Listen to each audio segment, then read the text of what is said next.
fun to do it and like so cool to do it. It's fun and sometimes nerve-wracking, and it's like a really fun opportunity. Today we're on Castilla Street. We're between Wasatch and El Paso.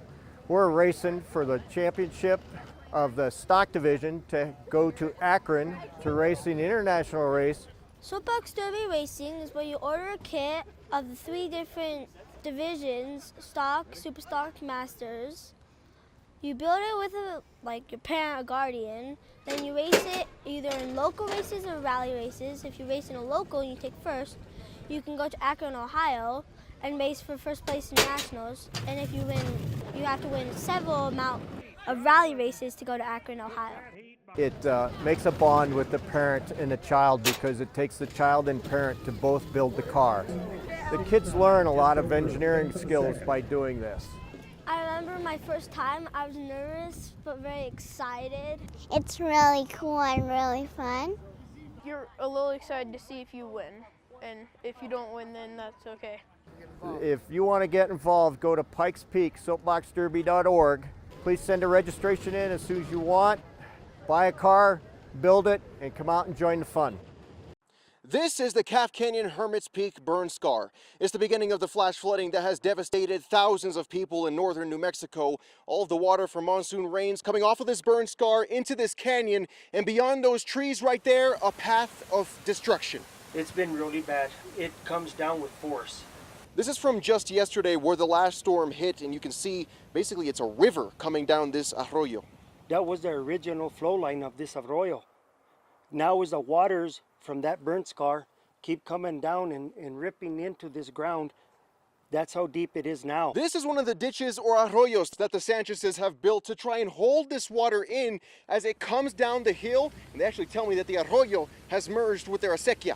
It came with so much force that it jumped acequias, filled them up with ash and silt. And if you can believe it, this is that acequia. You can see just how much silt has ended up in here from that burn scar. And Jimmy also tells me that it's completely blown it out. You can actually see where it blew it out through here, flooding the homes behind it.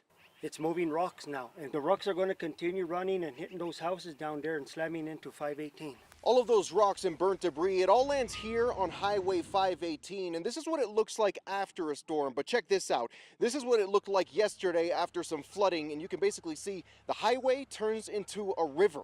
Now that they cleaned the shoulders, it's going to get soft. The next storm can take it. So we're afraid of basically losing Highway 518. It could happen. We could even lose a life. Angel Salcido, KOAT, Action 7 News. It's a beautiful part of New Mexico's landscape. The first time I came up here and saw wild horses, it was just took my breath away. They roam the open desert. You never want to remove the spirit from the Mustangs. Free of anything. For them to be in the wild is natural. But they also cause problems. If we did nothing, they would overrun the range. And they would eventually starve to death. They'd run out of water, then run out of forage. Hundreds, if not thousands, of wild horses roam the lands here just north of Taos. The federal government says the state is overcrowded with wild horses. Advocates say they should be left alone. It takes a lot to feed a horse. So, yeah, it would certainly overrun the land. According to data obtained by Target 7, there are an estimated 272 horses roaming 28,000 acres of land owned by the U.S. Bureau of Land Management. That does not include lands owned by the state and the Bureau of Indian Affairs. And how many can the land support? 83. And there are more issues. According to state traffic data, in the wild from 2016 to 2020, horses were involved in 307 crashes in New Mexico. 2 of them fatal. 8337, have 125 here. Anybody get 30? Here in Clovis, Bureau of Land Management officials are auctioning 120 horses they rounded up in the Southwest desert. Ranchers and horse lovers are making bids to buy a strong steed for as little as $125. Anybody else interested in $29.92? All right, you've got it for $125. What's your number, sir? It's part of BLM's solution to control the wild horse population. Our gatherers in New Mexico usually bait trap, and usually the horses come in for water and then the gate is shut. So it's not as glamorous as some may think. Nastasia Freitas paid $310 for this steed. We just want to help with the overpopulation of all the horses, and then we can also provide a good home so they'll be loving and loved for. Definitely spoiled with treats. After going through an application process in which she had to prove she could care for the horse, she was able to walk out with her. It's her first time buying a wild horse. The horses are sold untrained and unbroken. I'm gonna try to be a horse trainer, let's just say that. She has a lot of help. Rancher Patrick Romo bought 4 horses. That cleans everything up. It allows us to use the horses that weren't being used, and it takes them off land that they were being detrimental to. Can you go any faster? Judy Barnes sometimes goes to those auctions. She does it not to ride or breed, but to re-free the horses. They need to run free and live their life. They're just the most magnificent animals you've ever seen. Barnes started a nonprofit, the Spirit of the Wild Horse. She owns 40 acres of land on the Colorado-New Mexico state line and sets them free here. Irish, come on. She believes people are shooting and killing horses in order to protect their cattle. She's traveled through the open deserts of northern New Mexico and took these photos. There's one that has a bullet hole in its head. Just over this ridge is a pit filled with horse remains, and advocates tell us people are shooting horses out here on the land and leaving them to die. If the horse goes on your land, technically it's yours. Barnes led us to this pit, and we had to use our drone to see what was inside. What we found appears to be several horse carcasses. You don't make money off the horses, really. You make the money off the cattle. And so they want to have as many cattle out on the land as they can, or like here, this is alfalfa growing, so they don't want the horses in the alfalfa fields. To help fight climate change, President Joe Biden included in his budget a $16 million increase to the BLM to round up more wild horses in these 10 western states. He also restricted any federal funds from being used to slaughter horses. But advocates say rounding up horses is still inhumane, and private individuals could still take steeds to slaughter. At auctions like this, BLM caps the number of horses a person can buy at 4. We've already got 4 though, right? Barnes said she's alerted federal officials as well as state authorities in New Mexico and Colorado. We went to numerous state agencies and were told none of them have jurisdiction to investigate the killings of wild horses, nor do they keep track of how many horses roam state land. The Department of Game and Fish tells us the animals are not considered wildlife. And the Livestock Board said a 20-year-old court ruling prohibits them from getting involved because the animals are not owned. We also reached out to the BLM. And that was the first I'd heard. Really? Yeah, which is very sad.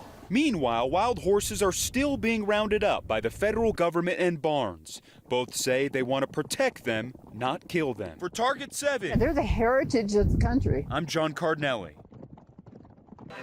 It's got fruit in the middle and it's like this pillowy, chewy dough on the outside. Erin Wade's charisma is infectious. I was living in Milan studying fashion design. I graduated from Harvard, which is totally useless in the restaurant business. It's like meeting that person you could talk to for hours. So it comes as no surprise, someone with this much flair decided to dive into developing delectable dishes. Like these green chili cilantro corn cakes. But the batter actually has green chili, jack cheese, scallions. Her restaurant is Modern General, and in coming up with the name, Wade hoped it would represent a place that brings people together. Kind of a store and a restaurant hybrid that kind of appealed to modern needs in the same way, though, that, a traditional general store fed its community. With sustainability at the forefront. We compost all of our juice pulp, we have all compostable takeout stuff, which we compost when it's left here. We compost all of our food waste, and it goes back into the soil. Now, let's get back to the phenomenal food. Who doesn't like fried rice? Modern General's morning fried rice is a twist on the traditional. It's got spinach, mushrooms, scallions, cilantro, and then a really spicy sauce with sriracha and fish sauce in it. With an egg on top, of course. And if you want a really quick and healthy breakfast pick-me-up, try their kale, spinach, and pineapple smoothie. 6 to 8 servings of vegetables. Tastes so good.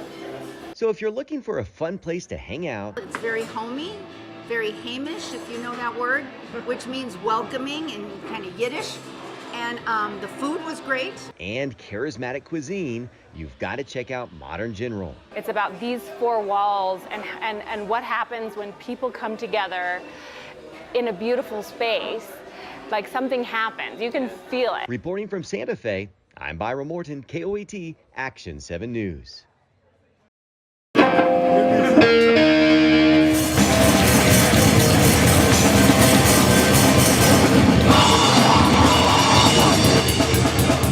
Merrick Lowry, played for the band Violence. About 9 months now. Playing drums for January.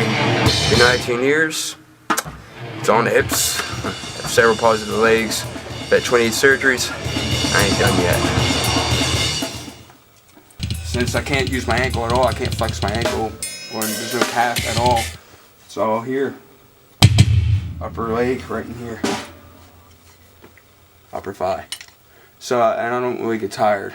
I don't really overexert because my legs are constantly, the nerves are constantly at 100%. Over the years, I've learned to use it.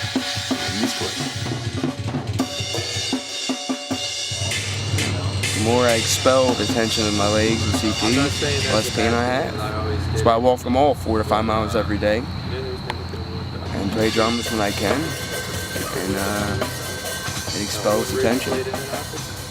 Therefore, I don't have to use the medications and other numbing effects of science, which is stupid to me. Live eyes open, not shut. I'd rather feel than be numb. Might as well make it loud while you feel, right?